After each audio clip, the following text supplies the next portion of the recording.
Magandang gabi po, magandang tanghali po, magandang umaga po sa lahat ng sulok ng mundo. Sa pagpupugay, kapagpala sa inyong lahat.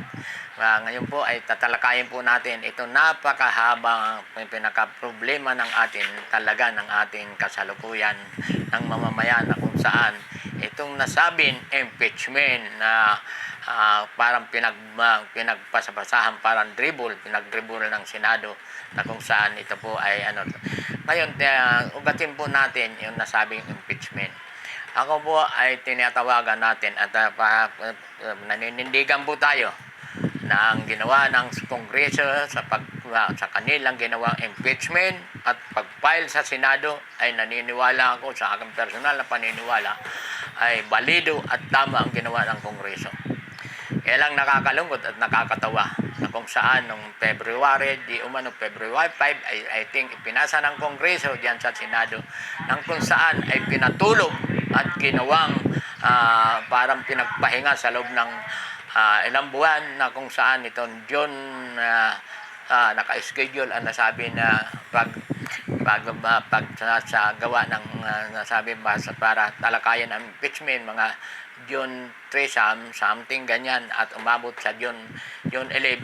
Kaya lang nung magkaroon ng talagang nagkaroon ng impeachment court ang Senado na kung saan ang tinalakay na nila at sinimulaan ng pagsasagawa na panunumpan itong mga impeachment na judges na kung saan itong mga judges na ito ay ang karamihan ito napapansin natin ay para bang kinahihiya nila. At diyan mo natin makikita at mapapansin natin na itong mga nagsisilbing huwes para bang hindi nila parang ikinasusukan nila sa ilang senador na kung saan hindi sila nagsuot ng uniforme, kung saan hindi nila isinaalang-alang at paggalang ng kanilang uniforme bilang isang mga judge o huwes sa nasabing impeachment. Mapapansin natin, hindi ako naniniwala at dapat magpaliwanag dito si chairman ng nasabing ng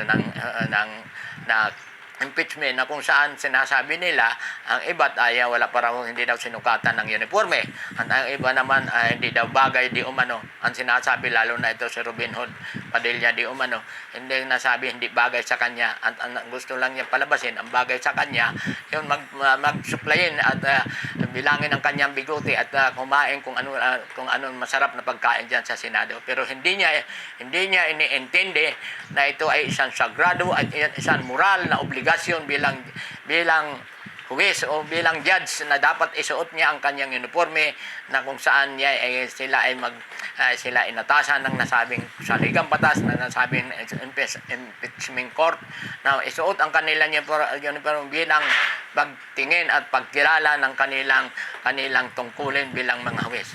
Kaya nakakalungkot at hindi maganda tingnan sa bayan ng Pilipino itong nangyayari. Ngayon, nakikita natin na parang bang garapala na ang ginagawa. Pasensya na ho kayo mga senador. Hindi namin inaasahan magiging garapal po kayo. Unang-una, kaya po natin naging garapalan ang takbo dito. Kung masabing impeachment, pinatulog ninyo. Katapos, tinalakay nyo, pagkatapos magkaroon na sinagawa ng impeachment court, ay pinangunahan na ni Speaker, President Escudero. Ngayon, pagkatapos ng isinagawa at nakakapagtaka at nakakalulat, hindi maunawaan, hindi ko maunawaan, hindi maipaliwanag at ang katotohanan na kung saan itong nasabing si Bato de la Rosa at si Bungo. Ito si Bato de la Rosa ay di umano maliwanag at nakikita natin. Nag-file siya kaagad ng tinatawag motion to dismiss. Sa aking paniniwala sa ordinaryong mamamayan at huwag natin po linlangin ang taong bayan at huwag niyo at akala niyo ngayon lang pinanganak ang taong bayan. Ang inyong lingkod hindi ngayon lang pinanganak. Ngayon, tinitingnan natin at pinapanood natin. Talagang dami ang nag-react nito.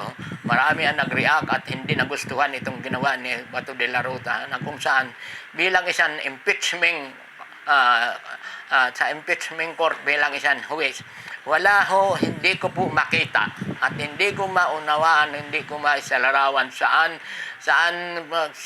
pinag-ugatan nitong kanyang ginawan motion to dismiss, na kung saan pinayagan itong nasabing chairman, ang pinaka-chairman ng nasabing impeachment, sapagkat sa aking paniniwala, kahit mismo sa mga kasong, sabihin natin sa korte, sa mga kaso, MTC, RTC, anuman mga judge di umano, kung may napapansin sila, nung halimbawa nag-file ng complaint o petition ang nasabing plaintiff o petitioner,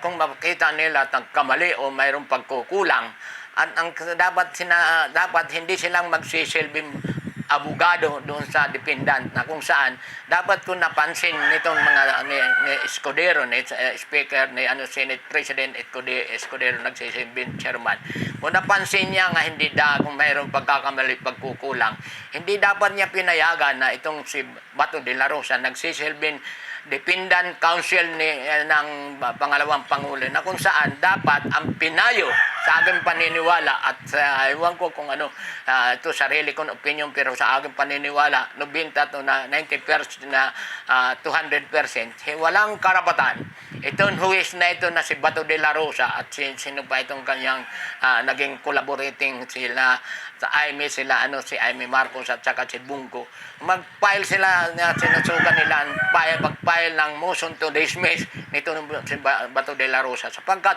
gaya nga ng sinasabi ko sa inyo, wala akong makitaan batayan kung saan hinugot nitong provision ng batas na sabi ko nga sa ordinaryong kaso, RTC man, labor man, o kung anong ang kaso dyan, MTC o ang kinakailangan dito, kung napansin ng mga huwis na mayroong pagkakamali, plaintiff man o defendant o petitioner man o respondent, baatasan nila. Halimbawa, sasabihin nila sa defendant, halimbawa sa mga abogado ni Sara Duterte na panyero o ang tawagan nila, ang tawag, mag-comment kayo dito sa nasabing petition, nitong petition of impeachment court na sinumite ng Kongreso. Mag-comment kayo. Ngayon, doon nila i-advise kung anong dapat, mag-comment kayo para bigyan ng pagkakataon itong defendant counsel na mag-comment. Hindi dapat itong senador si Bato de la Rosa kung saan umugot daw siya, hindi niya malaman kung saan espiritu siya umugot ng kanyang matuturing natin, masabi natin hanggang saan siya umugot. Naniniwala ko umugot siya ng espiritu ni Kibuloy, espiritu ng dating Pangulo. Kaya hindi ako naniniwala nga binigyan siya ng espiritu mula sa dakilang Panginoon Diyos, sapagkat yung kanyang ginawa, naniniwala ko labag at moral at illegal na ginawa niya itong paggagawa niya ng motion na nagsiservitiya siya na di umano ng tagapagtanggol o abogado ng defendant na yung Vice President Vice President Sara Duterte. Kaya mga kababayan, hindi maalis hanggang ngayon, maalingaw-ngaw lahat ang ating kapaligiran, lahat ang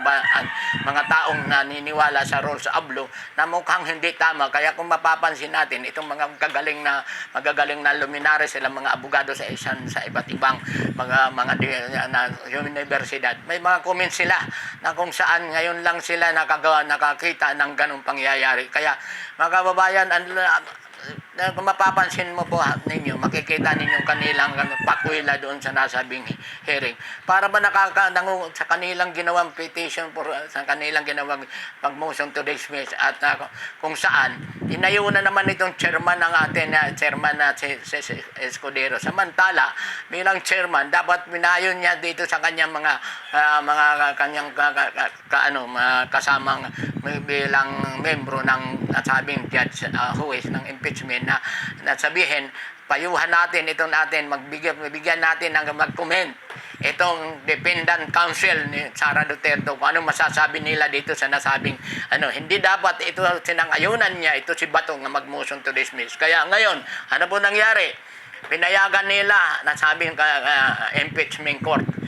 Pinayagan nila kung saan ngayon at pinasa nila ang bula ngayon doon sa Kongreso na kung ano-ano ang kanilang mga yung tinasabit na pinalilitaw na itong nasabing impeachment ay mayroon di umano pagkakamali o pagkukulang. Kaya ito po ang nangyari, kaya mga kababayan. Kaya dahil sa paniniwala ko at sa paniniwala ng inyong abanlingkod, ito ay ang intention nila, kaya pinag-share ko, pinagtumbling nila ito sa Senado at ngayon pinabalik dito sa Kongreso na kung saan gusto nila talaga ito. Ang layunin nito talaga, gusto ni bagamat sinasabi hindi na dismiss, ang layunin nila ito para pahabain o kumbaga sa pahabain nila. Dahil dito may mga mapapansin natin, tinitiyak natin ito, aabot itong issues na ito sa Korte Suprema. Dahil maaari may magpa-file dito ng tinatawag mandamus o ano pa man. Dahil para questionin ito nasabing ginawa ng ating kasalukuyan impeachment court. Kaya mga kababayan, pasensya na kayo kung sinasabi natin sapagkat tinatalakay natin ito. Kaya yun naguguluhan at mismo itong magagaling na mga abogado nagkukomentaryo itong mga universidad na mga ilan din ng college abroad sa mga nagko-comment na ngayon lang nila natuklasan ito. Kaya nga nakakapagtaka tayo na hindi maalis na magduda tayo na gusto nila protektahan. Hindi natin sinasabi totoon nagkasala, totoon may linustay, totoon may ginawang balbalan nito ng ating pangalawang Pangulo. Gusto nilang protektahan ito para hindi i-discuss, hindi pag-usapan kasi gusto nila ito pahabain ang mga issues nito pag umabot sa Supreme Court na matagal itong maaaring na hindi nila gustong talakayin. Sapagkat kung tatalakayin at makikita ito kung totoo itong pinahil ng impeachment labang kay Sara Duterte. Ang dapat talaga dito, dapat itong mga senador, wag dapat sila maging bias. Ang dapat nila pinakinggan nila at pinapresent pinayaan nila mag-present itong pinahil ng Kongreso na bilang mga prosecutor, bilang sila prosecutor dito na nasabi impeachment. Pinayagan nila i-discuss at talakayin itong mga ebidensya at ngayon bigyan nilang pagkakataon itong nasabing defendant sumagot kung itong mga inaakusa totoo at hindi. At yun naman ang sa katotohanan, sa mga nakakaintindi, nakakaunawa at hindi naguguluhan sa mga issues. Sa parte naniniwala ako dito, ang taong bayan nakamasid at tinitingnan. Sabagat hindi sinasabi natin may kasalanan ang pangalawang Pangulo. Hindi natin sinasabi walang kasalanan. Paano po natin mapapatunayan? Hindi sinatawag dito sa mga tinatawag pagtatakip itong mga technicality gusto nilang pagtakpan. Para mapatunayan ito, ilahad sa taong bayan at ipakita sa impeachment court itong mga ebidensya at bigyan pagkakataon sumagot at sumagot ang pangalawang Pangulo kung totoo at hindi. Yun din ang gusto ng taong bayan para malaman ang katotohanan. Sabagat itong pinakamahabang proseso na pinakahaba, nauubos ang gastong malaki na parang kaban ng bayan, parang pinaglalaroan na nasabing paikot-ikot nito. Sapagkat kung tutuusin, nung mga panahon na yan, nung February at diniscuss na kaagad at sinimulaan ang impeachment court na kung saan ngayon, ang issue ngayon ito kung makakatawid o hindi. Sapagkat maliwanag din naman natin sa ating constitution sa nasabi impeachment court, mayroon tinatawag Article 11. Kaya nasabi na pwedeng tumawid. Pero dapat ba ganun? Samantala ilang buwan pinatulog ng Senado yan. Hindi rason ang katuwiran. Ang katuwiran nitong mga sinasabi natin na hindi natin itong sinalo na ito lalo na itong dalawa si Bongo at saka si Bato de la Rosa na sinasabi nila na kung saan ay marami daw ang dapat gampanan at serkasuhin ng Senado. Sino ba nagsasabi na wala at hindi obligasyon? Ang sinasabi natin, lahat ay obligasyon yan. Lahat yan gusto natin tingnan yung hapagkainan kung mayroon mga tayong may makakain ng sambayan ng Pilipino. Pero hindi rin sinasabi dahil sa walang makain ng mga Pilipino, wala tayong may kapakita na hapagkainan sa misa. Hindi pwede sabihin, yung impeachment, yung pagnanakaw, baka naman dahil kan totoo man o hindi. Kung totoo man, kaya wala tayo na maibigay sa pagkainan ng atin sa mamamayan, lalo na sa hanay ng pinakamababang laylayan na ating lipunan. Baka naman dahil sa niya ninakaw at talagang linus tayo ng ilang tao itong pundo. Kaya dapat din tingnan at malaman kung bakit, anong dahilan, bakit wala tayong, bakit itong nasabing pangnanakaw ay dapat makita o hindi. Hindi rason na kailangan isang tabi muna itong sinasabi, hindi umano akusasyon na linusay o pagnanakaw ng kaban ng bayan ng ating pangawalang Pangulo. Bagamat hindi ko sinasabi, totoo hindi, kaya doon lang malalaman yan kung nilatag itong mga ebidensya na ito. Kaya mga kababayan, hindi ako tumasa ngayon, hindi ako naniniwala dyan na sinasabi, unahin muna kung ano man unahin. Ito talaga maliwanag na hindi naman natin sinasabi. Ang tanong ko lang, ang tagal nila naging senador, ang tagal nila naging membro ng Senado dyan, ilang taon at nag-re-elect siya. Bakit hindi nila naisip ito? Kung totoo man na kailangan bigyan ng pagkakataon panahon, ito nasasabing ang sambayan ng Pilipino kailangan mabigyan ng tugon ng para sa pangangailangan ng bigyan hapagkainan ng kanilang mga tahanan.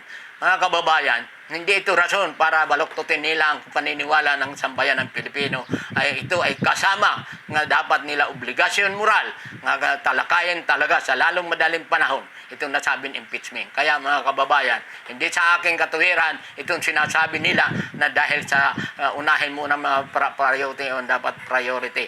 Bakit kung talagang dapat unahin, bakit hindi nila tinalakayan nung dumating sa Senado noong February 5 at pinaabot nila hanggang June? Ngayon sasabihin nila dahil mayroong priority na mga batas dapat hindi natin sinasabi hindi priority. Lahat yan ay priority. Kaya may impeachment priority din yan para malaman ng bayan, malaman ng taong bayan kung talagang sinasabi mayroon ba nilustay ng ating pangalawang Pangulo. Kaya mga kababayan, ang akin masasabi rito, tingnan po natin sa mga susunod na mga araw at ngayon, malaman natin kung ito po ba ay talagang nantungan. Pero naniniwala ko rito na talagang may kasabihan ng ating matatanda, pinakamahabang prosesyon sa simbahan din ang dating. At kinakailangan ito, ang ibig natin sabihin, kailangan mahusgahan at talakayin itong impeachment court at makita kung may kasalanan o walang kasalanan para magkaroon ng malinawan ng taong bayan. Kaya mga kababayan, magandang umaga, magandang gabi po sa inyo. Ito po muli si Kuya Pulit, mag-subscribe kayo, mag-like kayo at share kayo dito sa nasabing buhay po kayo. Ang inyong lingkod muli ay isang pagpala at pagpupugay sa inyong lahat.